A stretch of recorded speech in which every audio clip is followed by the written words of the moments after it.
Hey everybody, it is officially the end of summer. So we're now at about the middle of September 2024, in case I look at this video later and I wonder when I did this. However, as women, we can look at our hair and know when we did it. Anyway, as usual, I'm coming to you because I would like to talk about something, and I know you have a bazillion other choices of where to get information. Everything's everywhere. So much information out there, and a lot of times that's what keeps me, actually, you guys, from doing these videos, is I always think, there's so much info out there. Why would they care about me? So I'm going to tell you this from my point of view because I lived it, number one. Though there is metaphysical aspects to everything. I mean, I know practitioners, and that's the only thing they focus on is somehow vibrational or chakras and all these things. I don't do that. So just so if you are a person who follows me, I am a functional nutritionist and I do functional health coaching. I work with function more. Though someone may believe something is spiritually great, my first thing is always going to be, does it work? What does it do for the body?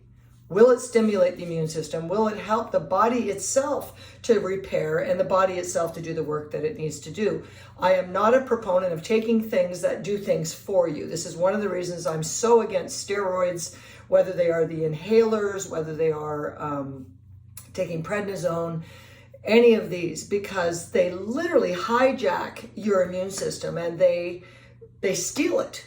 And so this is why, and you probably know this if you've been on something like prednisone for something, over time, the doctors will finally say, we can't take you off of this, because if we take you off of this, your immune system is going to fail. Your body will not come back. Your immunity will not come back and fight again. So we really want to do things that stimulate the way God has made your body to operate. And I'm always big on that because, first of all, I'm 65 years old. I mean, I came back from 4 autoimmune disorders, breast cancer, and a lot of things, and I live the way that I teach you. When I teach in the school district here, same thing. I'm going to teach you, talk to you, and explain why, what it does for the body, and what blockers are. Blockers are always things that stop your body from being able to fully recover, okay? So let's say you have autoimmune disorders like I did. I got to this place where I knew, even though I had changed my diet, my body really wasn't getting a lot better. Why could that be? And I don't know if others do, I call these blockers. They can be many things. I've talked about this in other videos. So one of the things it can be is prescription drugs, you know? Prescription drugs can block your body's ability to fully 100% recover. Why? Well, they're usually synthetic. They work in the organs. They complicate things with the liver. They do other things where the body is subjected first to the drug doing what it's doing before it can actually kick in its own self, your own body's self, to do the healing. So, and this was my case. I had to come off of 5 prescription drugs, and 2 of them were very hard. Klonopin in those days were horrible. I mean, I went into no doctor would help me. I had to wean, for myself. It took me about 2 years to get off all 5.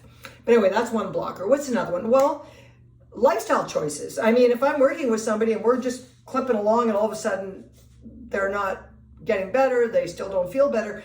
First one I'm going to say is lifestyle choices. Are you eating a lot of grains? Are you eating wheat? Are you eating corn and soy, the grains? Do you eat sugar and sugar alternatives? Are you eating seed oils? Are you doing everything right, but you eat out because you work on the road and you have to stop to get food, and so you order really good things, but they're cooking it in soybean oil or they're cooking it in something?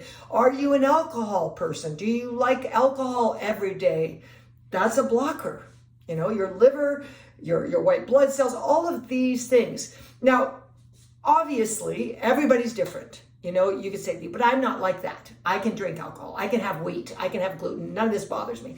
Okay, and maybe you're not in the place I was at, and many people are at, where you're very ill. I wanted to get well. I at 40, I was told it was all downhill. I was going to be in a wheelchair, right? Fibromyalgia, chronic fatigue, lupus, MS, breast cancer.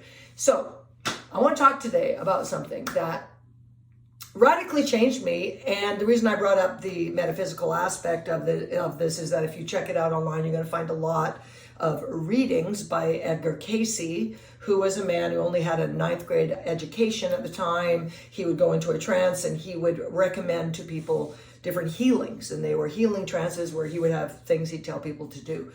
And even though that man said and did what he did, and many of the books and the information on castor oil is from him, I just want to say to anybody out there who's maybe conflicted about that aspect of it, castor oil is its own thing, regardless of 𝐎𝐓𝐇 𝐄𝐒 or someone else that's written books. In fact, I have a book right here. This was, now I guess it's back in print again, but 20 years ago, it was a book, it was hard to find. It was called The Oil That Heals, and the doctor's name is William A. McGarry. And he had 20 or 30 years of using castor oil for all kinds of amazing things, you know, like in his office as an MD. So that's an amazing book. When I first heard about this, just to go back on my story, it was the early 2000s, and I had a really bad GI tract. My gut lining was inflamed. I had many GI tract problems. I now know, you know, 23 years later, I know so much more about SIBO and SIFO and different things, but I didn't know this at the time. And it was really hard for me to sleep through the night. And you know, even though I had changed my diet, I just had so much damage done to my gut and my intestinal system for so many years, and many years on antibiotics and on drugs, and I didn't have proper bowel movements, and I was told I had, you know, all kinds of inflammation in my intestinal tract. And there's those of you out there with IBS, IBD, Crohn's disease, you know, many issues of the gut. And so people, diverticulosis. So diverticulosis is pouching in the GI tract, especially left side of the bowel, and that would be your sigmoid area. If that becomes inflamed and infected, now it's diverticulitis. So it starts as osis, which are pouches, itis if it gets inflamed. If you've ever had itis, they put you on antibiotics. Many people with a lifestyle and diet of high carbohydrates over a life will a lot of times get diverticulitis, you know, because by the age of 40, 1 in 2 people have osis, diverticulosis, which is pouches. That's why I tell people don't eat nuts. I mean, nuts and seeds and grains, which are really pushed these days because of the plant-based thinking, are hugely problematic with helping and creating more and more of those pouches. But the biggest problem is that person was usually already constipated, and now they're also eating nuts. Nuts can be had maybe occasionally if they're soaked and sprouted, but the way people eat them now and consider them a health food, which we've talked about this in another video, I don't know how nuts I don't even know how that happened. I mean, I ask everybody that. When did nuts become a health food, and who said it to you? You know, if you're old like me, you remember the books in the 70s and 80s by Adele Davis. She was this health maven. You know, all these people started pushing all this, but it was also the time that everybody was going vegan, they're going vegetarian. I have said many times, I believe this was the Eastern religion influence into America at the time. I remember the Beatles all going to some yogi guy over there in India, and I think this was a big deal. And the hippies, it was a hippie movement. And I think with Hinduism and many of these ideologies of the East and different things, they would say, you know, don't eat meat. Meat is going to give you bad vibrations and you're going to have spiritual problems. And anybody watching this who's mad at me right now, I just want to say one thing.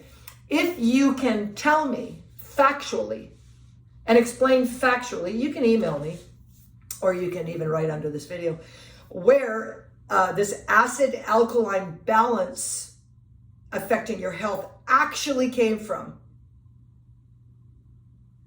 I only want facts.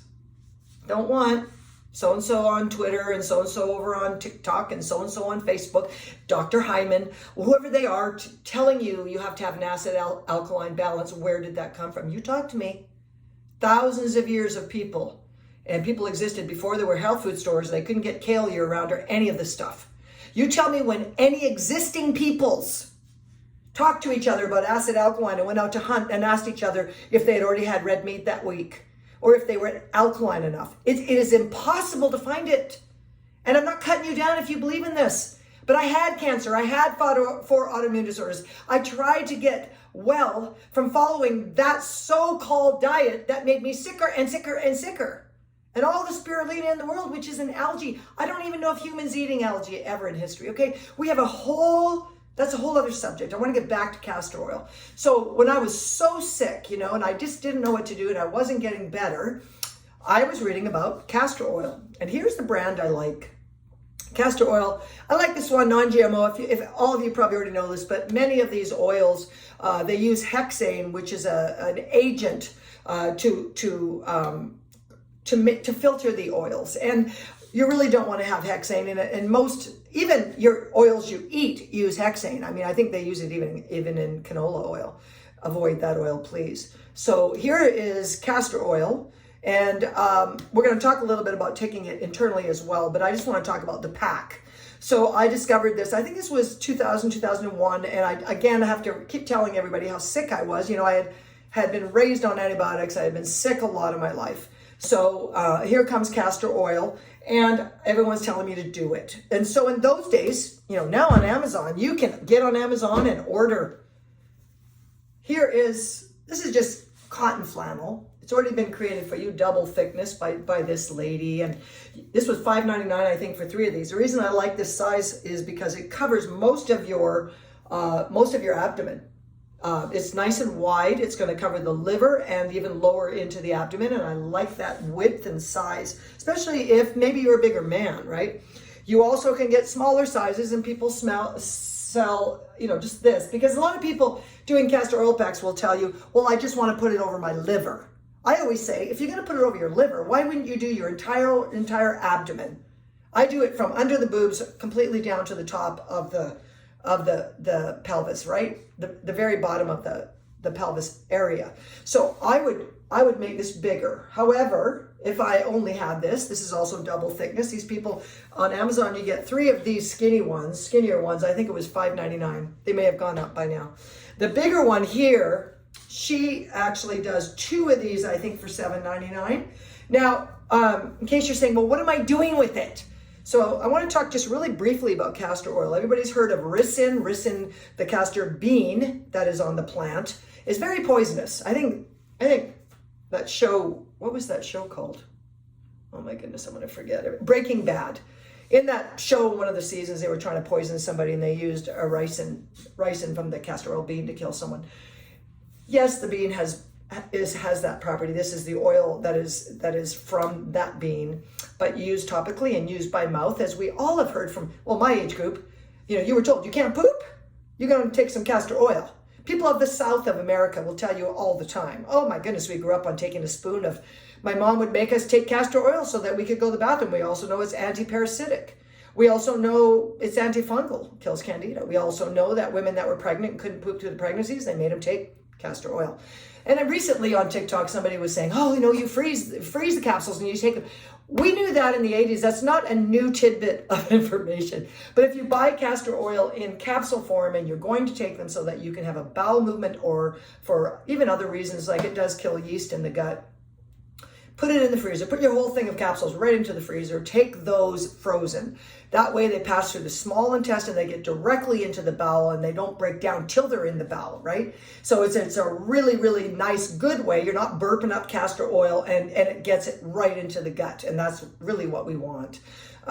Castor oil, especially if you're taking the capsules, and why I love it as an antifungal, is that the oil that's in it, or the component of the oil in it, is called andesylenic acid. And that particular acid is in many antifungals. If you ever had worked against working with candida, we take that oil, and it's everywhere. You can find it online. You can find many of the antifungal people recommending andesylenic acid. Andesylenic acid is how you say it, I think. Anyway, it's similar to caprylic acid, which comes from, so coconut oil, when you use it, when it's broken down into MCT oil, you've taken out the long chain fatty acids, okay? And really what you're left with is a caprylic or capric acid. And that particular caprylic acid from coconut oil is very good against candida. It kills fungus, it kills viral. What's in castor bean and in the oil is something very similar, and it's this desilenic acid, and it is a derivative of the castor oil, and it kills candida. So you're not just taking spoons of castor oil, you're buying capsules of the isolated desilenic acid that comes from it. And it's a wonderful product. I suggest it to everybody. One of the reasons I rotate antifungal remedies, and I have people rotate them, is that you want to keep changing your antifungals in case the strains of fungus and other things in the body, they like to change strains to survive. And what we want to always do is rotate. And that's one of the great ones to use is castor oil and desilenic acid. So a great one for you there. And using it topically. So why would we use castor oil topically? Well, it's been scientifically proven now to increase T cell count and your lymphocytes, your white blood cell count. It's amazing. So literally using this topically on the body, sinking into the body, going through your skin and through the pores of your skin, through the lymph system, into the blood. This is what it does. And it's absolutely amazing. You know, there's a reason why long ago people, up to 4,000 years ago, historically has been found uses, people using castor oil. The plant has been around forever. In the time of the Lord Jesus Christ, they actually called it the palma de Christa, which meant the palm of Christ. On the plant itself, the leaves look like a hand, and the way that they're shaped. And so they called it, because it was such a healing plant, they called it the palma de Christa, the palm of Christ. I mean, something for me that I've noticed so much at 65 is that I had grandparents or people who told me things. Nobody has this anymore. If you don't have someone on TikTok or someone bringing up something, people aren't reading books. They're getting everything online. And so castor oil is not being talked about anymore the way it was talked about when I was really sick. A number of people, you got to do castor oil packs, you know. So here's my problem, and you might be like me. Wait a minute, I'm supposed to do this pack and have it on 1 or 2 hours? I work all day. I'm busy. I have a life. I can't, well, how am I going to do this, right? Because there was a time I was bedridden and I was able to have all the time in the world to do stuff, but then I wasn't. And I would tell you guys, I used castor oil packs for up to almost 6 years. I think it was from about 2000 all the way up till at least, 06, 07. Took a break. I still use them today, just not as aggressively as I was using these. Now, by the way, I will have to give a little plug here. Of course, you know, I'm the ozone lady. I'm always prompting people to utilize ozone into the body. It's a gas. You take it in vaginally, rectally, I've used it through there. I'm bringing that in with people. It's a gas. You can put it right into water. You can bubble water and drink it. Well, the neatest thing, especially on promolife.com, because I'm not making my ozone oil anymore. It takes me too long. Promolife.com, they are selling castor oil and ozone oil suppositories.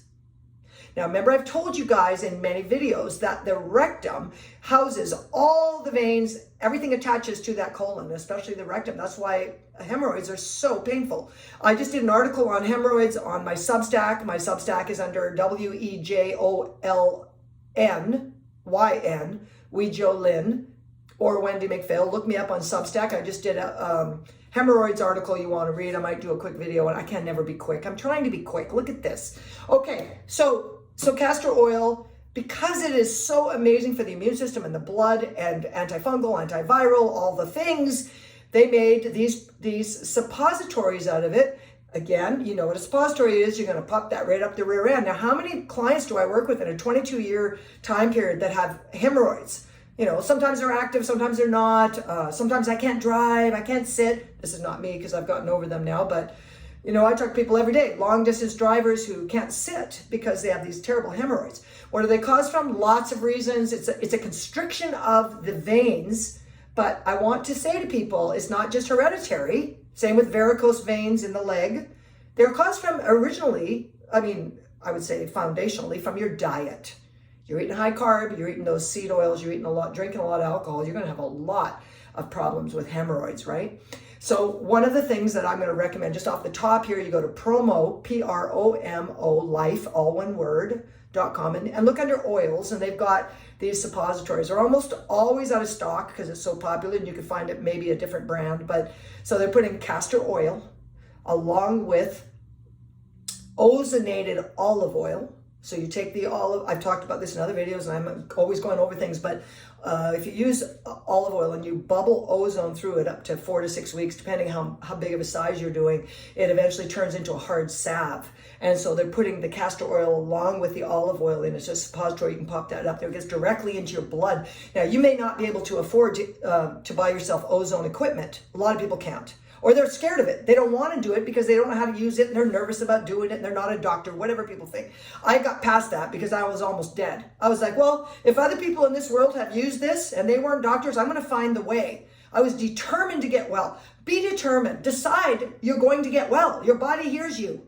Anyway, so you can use those suppositories. It's a plug for them. Look online. You'll find them right away. I'm getting a lot of clients. I have a lady that I've recently spoken with who has... she's got a cancer in her lowest part of the rectum, right in the sphincter area. And they want to take her entire colon out because they're telling her, well, it's your sphincter muscle and you're not going to be able to hold back your poop if we take that with the area that it's in is in the muscle. We're going to remove the muscle. You're going to have a bag. We're going to take out your entire colon. We're going to give you a bag to have your poop go into because, you know, that's what we have to do. So I said to her, well, what stage cancer is this? What do they say? Well, it's stage 0. Okay. If you're laughing right now, I stood there blinking. I said, okay, wait, what? They're going to remove your colon because it's stage 0? Oh, wait, what? Okay, do you guys understand that once you take your colon out, you're done? You're not bringing back your colon.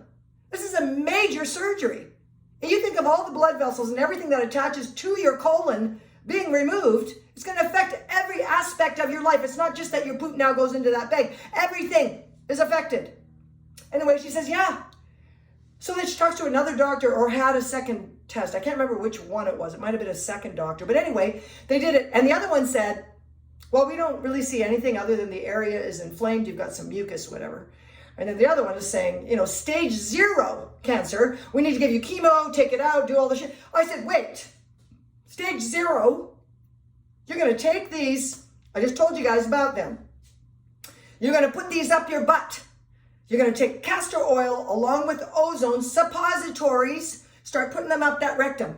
I would start with the morning, I would do it in the evening when you go to bed, I would do it twice a day, and I would use it regularly. I would go back in 3 to 6 months, see what has happened there to the wall of the intestinal tract. But this is absolute craziness. And by the way, it's happening everywhere.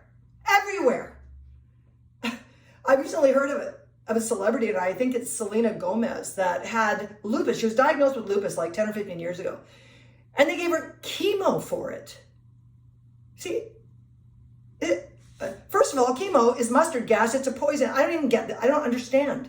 So you want to always go to root cause. You want to find out why you have. If they didn't say the word was lupus, let's say they don't say to you the name of something. Like I was fibromyalgia, chronic fatigue, lupus, and MS, they told me. If they didn't give me a name of something, and if all I said to you or to someone who knew a lot about health, if I said, these are my symptoms, and I talked about what I had, and there's no name for it yet, what would you say? Oh, are you constipated? I mean, are you pooping? So you start looking at your symptoms and trying to figure out why you have them. So maybe I'm eating the wrong food here and I've got these headaches and maybe my liver isn't. So you would do that. But the problem we have is they become a diagnosis. And once there's a diagnosis and once there's a name for that, then they go over there and they make a drug for that. So now it's, you have this and this is the drug we're going to give you for that. And then when that happens, all of your symptoms are now far more complicated because now we've added drugs and other things to the mix. And so now some of your symptoms may include a reaction to the drugs you're on. We don't even know that anymore. And this is where more and more complicated. So I tell you about these suppositories because there's no side effects. 0. What could be helped by taking castor oil and ozone oil suppositories? Zillions of things, because once ozone gets in the bloodstream, it starts clearing everything up, kills fungus, viruses, bacteria, all kinds of stuff. So you start doing this regularly and you're going to feel better and better. Don't we all need more oxygenation? What was the thing over the last 4 years, and you all know what time I'm talking about, that they told you? Oh, so-and-so just had no oxygen. I mean, they were at 80%. I said, what? From this, in this time period, they just turned to being at 80% oxygen? Well, yeah, we're testing it. Well, what if before this time period, you were already at 80%. What if this was a condition that people just didn't know because this emergency time didn't happen, right? So most people do need oxygen. You do need ozone. You need things like this. So how many ways can you take castor oil? I just told you about suppositories with ozone oil. Okay, that's a great one. You can also just do ozone suppositories by themselves. They also sell those, so you can do both. You can alternate them, okay? So that's one way. You can take castor oil via your mouth, and you can even not just take a spoon of castor oil, you could buy capsules of desilenic acid that is a derivative directly from castor oil that also works amazingly. Now we're going to talk about this way. I want to do a castor oil pack. What might be the difference of it? Well, we're going to put the oil, and this has to be a high quality oil. I would suggest to all of you, buy the oil in this size. This was Amazon, and I always watch for deals on Amazon, and this is a brand that I love. And I think it's normally $30 for this size, and this is a 32 ounce. And I got it on a sale for $12. So whenever I see sales come up on Amazon or limited, something just going through a lightning deal, I grab them. So this is one of them. Yes, can it be left on your counter? Yes. You don't have to put this in the fridge. It'll turn hard. So I just keep this on the counter, and in my bedroom, I have all my stuff ready to go to do a castor oil pack. Now, why might I use it? Well, you got SIBO, small intestine bacterial overgrowth, SIFO, small intestine fungal overgrowth. You have GI tract issues, you're bloated, you're gassy, you're always feeling that in your stomach. You feel distended. You might even have really bad headaches. So let's just say you have this is kind of controversial, but it worked for me, so I don't know that it's out there anywhere on the benefits of this. But when I started doing castor oil packs way back in the day, I also had really bad panic attacks, and anybody watching, I am going to do the videos on magnesium. I'm probably going to have to break them up because there's so much info, but I was having terrible panic attacks. They could come on at any time. They freaked me out because I didn't want to go anywhere in case one happened. But anyway, one of the things that really helped me was the castor oil packs laid over my stomach. Was amazing. That's why I also believe that panic attacks and so many things come from the good and bad bacteria, the lack of or the overabundance of the bad bacteria in the gut. And I really believe that this is your base issue. You know, they'll tell you it's all sorts of reasons for it. And yeah, stress can be a player, but I really believe it's the gut. And I'm going to do a video also on panic attacks and what I've done and how I believe you can stop them. But anyway, so castor oil packs and taking these packs regularly can really affect you having migraines, having panic attacks, having a lot of anxiety. It's very calming. It will make you feel very good. Now, one side effect, it's only happened to a few people over a 22-year period I've worked with, but it sort of happened to me, but not terribly bad. Because we've just said that castor oil is a natural antifungal. It is naturally going to detoxify you from a yeast overgrowth. And the number one thing nobody talks about anymore, including functional doctors, and they're supposed to be natural, is fungal overgrowth, candida overgrowth, fungal overgrowth in the gut, how it works and how it loves to make you crave those carbs and the sugars, and it'll feed on women's, taking the pill. It just feeds on all the things that people do, and they just don't get it. Like these men, they're all into this IPA beer and drinking whiskey and beer. I'm like, huge fungal overgrowth problems. But anyway, we'll come back to that. But so castor oil, what am I going to do with this? Now, if you go online, you're going to say, I only use wool flannel. Well, I tried 20 years ago to do wool flannel. And wool is nice. And I'm sure it's probably the very best castor oil pack you could ever want or have. And everybody talks like that. This is the way. Well, maybe back in the day when Edgar Cayce was talking about wool flannel, maybe they used a lot of wool then. We don't use it so much. And guess what? I like to reuse my packs, probably 5 or 6. I've even used them up to 7 times, depending how they smell.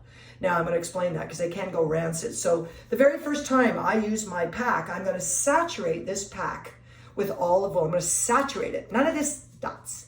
Second thing, people, you're not going to take castor oil and put it on your stomach by your fingers, by your hands, put a little bit of maybe a saran wrap over that, and that's good enough. No, no, no, no, no. No.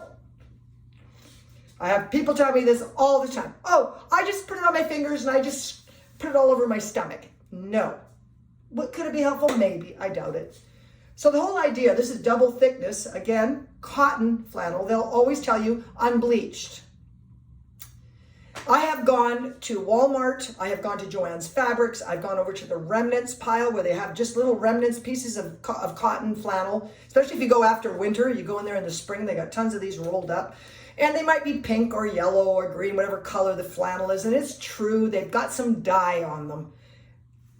Okay, this is up to you. This is your personal choice. The ones on Amazon are unbleached, they're white, no dye, no nothing, okay? I don't use wool flannel for the reason that after I reapply my castor oil, if I use it more than a few times, wool flannel gets extremely heavy. It's a rock. You'll take it out of the fridge like boom. And it just becomes, in my opinion, it molds, it can turn to mold pretty fast. The cotton flannel, in the old days, 20 years ago, I would make them myself, double thickness, I'd use it a few times, and then I would put it in my washing machine and I'd wash them. Can you wash them after use? Yeah, you can wash them. I just stopped because these were so cheap. To put them in the washing machine, it's not only soap you need, but you need to add baking soda. So I put a big cup or two of baking soda in the washer with the castor oil that's been, in the pad, and then that's going to take it out. If you wrap it around yourself, I'm going to show you how in a minute. If you do that and maybe it drips through and maybe it gets on your sheets or it gets on a couch, again, baking soda paste and baking soda takes it out. So if it does get on something, it's all doable. I've done everything. I've ruined absolutely everything. It's kind of a joke. But anyway, so here we are again. We're going to do this. So this one, I'm going to lay it down and I'm going to saturate it. Now, here's a trick from somebody who does a lot of castor oil packs. I don't know how you do yours, and you may be a pro, but I'm going to tell you the way I do it, and you can hate me because I don't do it your way. Anyway, so here is a garbage bag. You see that? That's a kitchen 13, I think it's 13 gallon. It's scented. Anyway, this. Okay, so what I'm going to do is I fold it in half. Here it is. I folded it in half. I'm going to lay it down on the counter. You guys can't see it. It's in front of me. Now I'm going to take this. It's almost the same width. The plastic bag's doubled and it's about the size, the width of this. I'm going to lay this on top of it. And now I'm going to take my oil. So you understand why, right? I put my cotton flannel on top of that plastic bag, and now I'm going to pour my castor oil liquid all over this cotton flannel, and underneath it is a plastic bag, so it ain't going nowhere. Oh, one thing, right? When you're doing this, you may want to be ready to do it. So what I do in my bathroom, in my bedroom, is don't have anything on over your stomach and your upper parts, so you're ready. Then what you're going to do after you saturate your cotton flannel, you're going to put your hands underneath the plastic bag with your castor oil pack on top, right? I do it a little different than this way with my hands. I'm going to do it very quickly, like this. I'm going to lift it up. I'm going to place that pack, freshly soaked with castor oil, right onto my stomach with the plastic bag behind it. I just stepped on my dog. Okay, buddy. You want to see my baby boy? You guys want to see my beautiful boy? Hey, buddy. Hey, Cole. You say hi to everybody. He's such a good dog. Okay, so here I am. I'm still here. So you're going to lay that over the stomach. You're going to have the plastic bag behind that.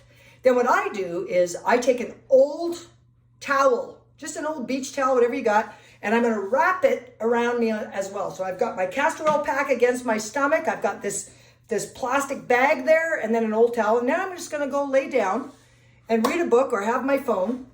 And if you want to, you just hook up your heating pad. I like this nice big size. I got it on Amazon. I'll put links for everything below the video. And then I'm just going to put that directly over everything. And I'm just going to lay there. And I'm going to watch TV, or if it... So talking to people that work all day, work hard, you don't have time to do any of this, okay? I am there now because I still want to do ozone, and I have to have times I can do it. So what I do is I go to bed at night, I've got this all ready, I go to my bedroom, and I'm gonna put it on in the bathroom, I wrap my towel around it, and the plastic and the thing, just like I told you, I'm gonna get into bed, and then when I'm in bed, I take that hot water you can use a hot water bottle, by the way. If you're not into having something plugged in, you don't have to. I mean, I know whenever I teach things, I'm also talking to purists, and people who are purists, they don't like things like that, using that plugged in heating pad. But anyway, so I'm going to put the heating pad on me. I'm going to lay there, and usually I just fall asleep. So let's say it's 10 o'clock at night, I fall asleep with this on. Now I have the purists who tell me you can only have it on for 1 hour, maybe 2. And I'm like, well, I don't know, because no one's ever said how long you can have your castor oil pack on. So I fall asleep with it at 10 o'clock at night. I usually around 2, if I get up to go to the bathroom, I'm going to get up and I'm going to take it off my stomach. I'm going to roll it up in the plastic bag, the garbage bag with it, and I'm going to leave it in the sink of my bathroom. In the morning, I'm going to put that in the fridge, and I'm going to use it again the next night. I usually try to do 4 castor oil packs in a row, and then I'll take a break for the next 3 days, and I'll do 4 again the following week. If you are extremely sick, especially like this lady with the problem with her rectum and her cancer, I'm suggesting you're doing them every single day. So I roll them up in the plastic, put it back in the fridge. The next night, I'm going to bed. It's going to be cold. I lay it down on the counter. I add a few more fresh strips of the castor oil to it. Add it, put it on my stomach. Now, for most, I was going to say the side effect. The only side effect I've ever seen in over 20 years is because it's a natural antifungal and it's a natural antibacterial, and it does penetrate the skin and get into the blood, the lymphs and the blood. You might, the first time or second time of using it, you might say, you know what? I just felt kind of weird, like I got a bit of a headache, or I felt a little sick. It doesn't keep happening. I've told you before in my enema videos that when you first start doing enemas, especially coffee enemas, you know, people will say that to me. I'm holding the coffee and I'm feeling nauseated. Well, you're opening your liver. And this castor oil pack, you're laying that right over your liver, right? So again, you're going to just try to breathe through it. I'm telling you what might happen. For most people, this doesn't happen. It really doesn't happen. A lot of people do it all the time. They never felt sick at all, ever once. But I always want to put it out there. That's your worst case scenario. So there's so many benefits, you guys, to this. And castor oil being what it is, I've had people say, oh, my finger was cut and I had an infection on the finger, and the doctor wanted to give me antibiotics for that finger cut. They put castor oil on it. They wrapped it. It was gone. Castor oil will heal bruises and sprains. You can take it, like I said, by mouth for constipation. You can take aspects of it, like the undinetic acid. You can take that for candida overgrowth. Castor oil is truly a wonder oil. And if you get on to any beauty site, they're going to talk about putting it on your eyes, putting it under for bags of the eyes. It's in almost all makeup. If you look up, you know, so-called natural makeup or anybody's makeup, you're going to usually find castor oil in there because it's that popular. It heals the scalp if you've got dermatitis problems. Women of Italy still use it, I think, on their scalp and their head. It's a very, very, generations upon generations, you know, literally thousands of years, people have used castor oil. I really believe it deserves a big comeback right now. And I think, so hopefully I've explained to you how to do a castor oil pack. The little things that you might find important, like the unbleached cotton, or only using wool flannel, not cotton flannel. I want to show you guys what I used when I first began, because I didn't have these. I couldn't order on Amazon. This was 1998. You know, so my kids had grown up and I had cotton flannel on their sheets. And here's my old Sesame Street sheets that are flannel that my little kids had when they were little. So I doubled this. You know, I would double it and I would cut it, double it, and I'd sew it. So you can laugh at me, but we just didn't have, I think there's tons of people in the world, we don't have all the stuff, but you can do it. Listen, the missing ingredient in almost every person I have worked with in over 20 years is not money. It's not being rich. If you can't afford colonics, you can do enemas. You can do so many things. It's really you. The missing ingredient is you. How bad do you want to get well? How bad do you want to feel better? And people who are trying to do all your anti-aging stuff, don't do Botox and all this crap, fillers. They're now finding out they can't even get them out of the person's body after they're in there. All this stuff accumulates, you know. So start doing natural stuff. And you know, I love talking about all of this because, you know, I feel, yeah, I got some of this going on for being older, but to be not supposed to have been alive you know, to be 65, to supposed to be dead or in a wheelchair, told twice I was going to die, to not be on prescription drugs for my age group is amazing. You know, to have had breast cancer, including the gene. And I said, no, you know, your body, you might have some genes, but they don't have to be triggered, you know, your genetic makeup. So always think there has to be a way. Once you open up yourself and you stop depending on people who have never suffered, maybe some of these people, experts you go to who are in the medical field have never even been sick. They've just learned things in school. You know, once you start going back to what people have learned and known throughout history, it's going to change your life. So there's my pack, you guys. So I did try to keep this shorter, you know, and I'm sorry that these go on so long. If you really want them shorter and you think these should be broken up, tell me in the comments. I'm trying to sort of cover all my bases. For people who have certain questions, if I save up all questions of all my videos, I can start answering them in videos for you. I do want to do magnesium videos, and I'm going to do more. But anyway, I will talk to you later, and have a great day. Bye-bye.